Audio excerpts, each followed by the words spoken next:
स्वागत है आप सभी का एडवांस डिग्री में। आज हम ओशियन बायोम के बारे में बात करेंगे।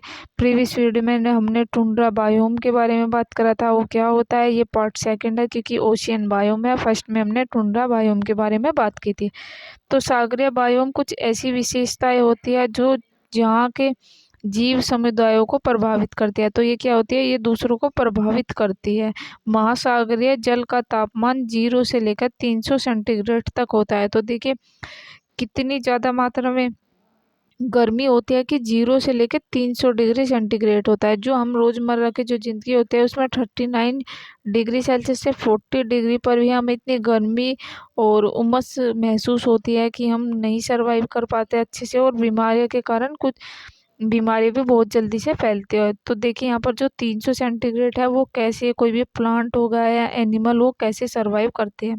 सागरीय जल में घुले पोषक लवणों की अधिकता होते हैं, यानी कि जो सागरीय जल होता है, यानी कि वहाँ का जो पॉन्ड होते हैं, जो ओशियन होते हैं, वहाँ पर क्या होता है, जो जल होता है वो सोल्टेड होता है, यानी कि उनमें सोल्टेड मिनरल्स पाए जाते हैं। सागरीय बायोम में जीवन तथा आहार श्रृंखला, आहार फूड वेब, सूर्य प्रकाश, जल, कार्बन डाइऑक्साइड, ऑक्सीजन की सुलभता पर आधारित है। यानी कि जो खाद्य श्रृंखला है, जो फूड चेन है, अगली वीडियो में हम आपको फूड चेन भी बताएंगे कि फूड चेन क्या है। इसमें फूड जाल, आहार जाल जिसे कहते हैं, या कार्बन डाइऑक्साइड या ऑक्सीजन की सुलभता पर आधारित होते हैं। ये सभी जो कारक है, ये सभी कारक मुख्य रूप से सागर के ऊपरी सतह में ही रहते हैं। यानी कि कोई भी सागर होगा तो ये कहाँ पर पाए जाएंगे, जो ऊपरी वाली सतह होगी ये वहाँ पर ही पाए जाते हैं।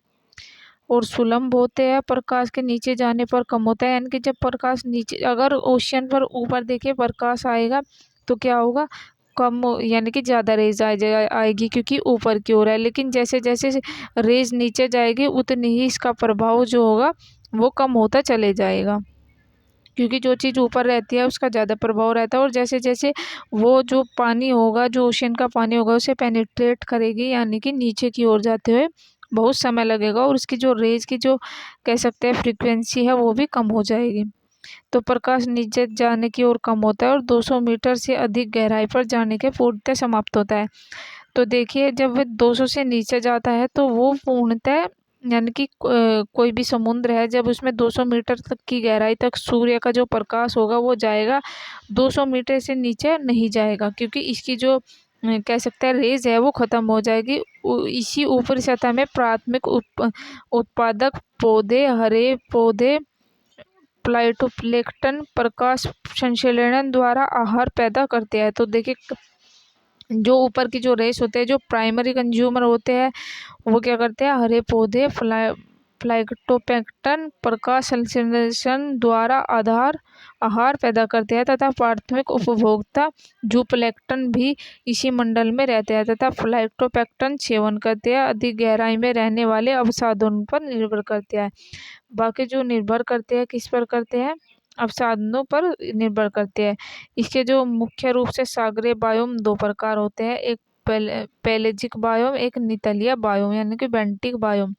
तो जो पेलेजिक बायोम की गहराई है तथा पादप के आधार पर इन्हें दो तत्वों में विभाजित किया गया है। पहला जो है वो तटहल बायोम, यानी कि नेरेटिक बायोम। दूसरा है खुला सागर बायोम, यानी कि ओपियन छीय बायोम। तो जो पेलेटिक तथा बेंथिक बायोम के ध्यान में रखकर अन्य प्रकार के सागरीय बायोम का विभाजन किया गया है। तो देखिए ये ग्राफ है, ये हमने आपको जो पहले वाली वीडियो बताई थी उसमें भी समझाया था। तो देखिए ये गया पेलेटिक बायोम, जिसमें प्रकाशिक और अप्रकाशिक हो गए। जो प्रकाशिक होगा उसमें कोई भी प्लांट ज़्यादा ग्रो नहीं करेगा, लेकिन जो अप्रकाशिक बायोम हो गए उसमें मध्य पेलेटिक मंडल होगा, गंभीर पेलेटिक मंडल होगा और अति गंभीर पेलेटिक मंडल होंगे। जो सागर तलीय बायोम होगा, यानी कि बेंटिक बायोम होगा, वो वेंचांचली मंडल होगा, उप वेंचांचली मंडल होगा और गंभीर तलीय मंडल होगा। तो देखिए जो सागरीय जीवों के आवास के आधार पर इन्हें 3 कोटियों में विभक्त किया गया है। पहला है प्लैंक्टन, नेक्टोन और बेंथोड्स। तो बेंथस जो है, इसमें हम पहले देखें, जो प्लैंक्टन है वो सागरीय वायु से प्रकाशित मंडल है। 200 मीटर तक जल के ऊपर प्लावित फ्लोटिंग पादपों प्राणियों और समूहों के रूप में कहते हैं। इसमें प्लैंक्टन प्राणियों समस्त जातियों का 16%। इनमें अधिकांश प्रकाशित मंडल तलीय भागों में जल तल से 200 मीटर की गहराई पर स्थित है। तलीय भाग में निवास करते हैं। पादपों में सर्वाधिक विकास वैचाली मंडल तलस्थल भागों में होता है। और वाष्य क्षेत्र के आधार पर बेंथम जीवों के दो श्रेणियों में विभाजित किया गया है। पहला है सागरीय तली, ऊपर रहने वाले पादप, और दूसरा है तलीय में स्थित। देखिए ये एक इसका ग्राफ है। तो देखिए जो ये ग्राफ दिखाई दे रहा है इसमें क्या है, इसमें से कोई भी कह सकते हैं पौंड है या रिवर है या कोई भी सागर है, तो ये सबसे ऊपरे वाली है, यहाँ तक प्रकाश आया, ये ऊपरी प्लेजिक है, ये मध्य है, और ये गंभीर है, और ये अति गंभीर है। यानी कि जैसे जैसे ये नीचे की ओर होती जाएगी तो इसके नाम इसी टाइप के रख दिए जाएंगे। अति गंभीर। तो इसमें क्या है, इसमें ऊपर तटीय आता है, महाद्वीप मग्न तट आता है, महासागर मग्न ढाल आता है, और गंभीर तो सागरीय मैदान आता है, और गंभीर सागर आता है। तो देखिए इतना जो एरिया है ये नेरेटिक का होता है। उच्च ज्वार तल होता है, निम्न ज्वार तल, यानी कि एक हायर होता है, एक लोअर होता है। जो पेलेजिक होता है वो ऊपर वाली लेयर होती है, यहाँ तक प्रकाश की लेयर यहाँ तक आती है, और ये ऊपर वाला जो हिस्सा है ये ऊपरी पेलेजिक हो गया, और ये मध्य पेलेजिक हो गया, ये गंभीर पेलेजिक, यानी कि सभी की लेयर आती है, ये अति पेलेजिक हो गया। फिर उसके बाद में क्या होता है, जब ये सभी लेयर होते हैं तो कैसे सूर्य कहाँ तक इसमें पेनिट्रेट करता है। जब 200 मीटर तक की गहराई में सूर्य की जो रेज है वो पेनिट्रेट करती है तो वो ऑटोमेटिकली रुक जाते हैं, क्योंकि और इससे नीचे वह नहीं पहुंचा जा सकता। जो सूर्य की रेज होती है, जो सूर्य की आने वाली किरणें होती है। तो इसी को हमने 4 टाइप में आपको डिवाइड करके बताया था। अब इसकी थोड़ी थ्योरी देख लेते हैं। तो जो प्लैंकटन कहते हैं,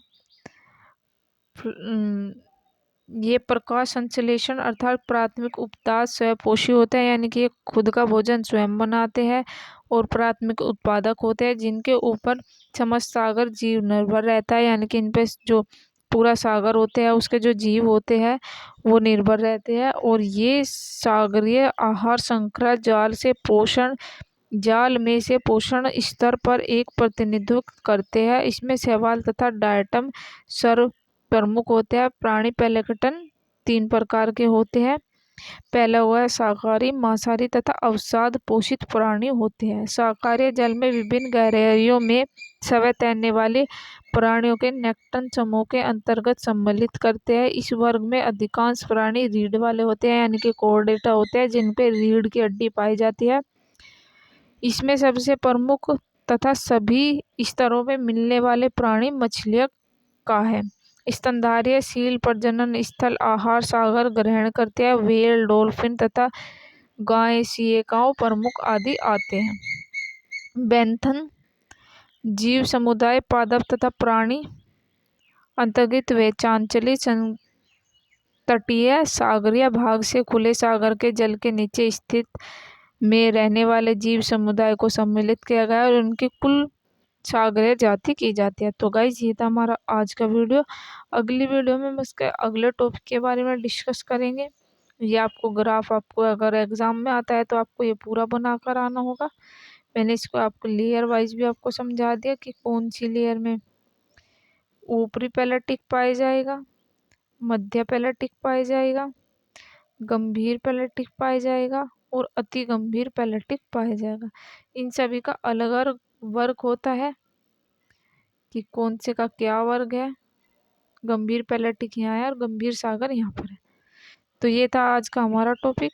इसके नए टॉपिक के साथ में आएंगे, हम डिस्कस करेंगे। आपकी इकोलॉजी एंड एनवायरमेंटल चल रही है और ये एस.के. ओझा नामक आपके राइटर का नाम है, जो कि बुक आपको स्क्रीन पर भी शो हो रही होगी, जो आपका थंबनेल होता है। तो मिलते हैं किसी नए टॉपिक के साथ में।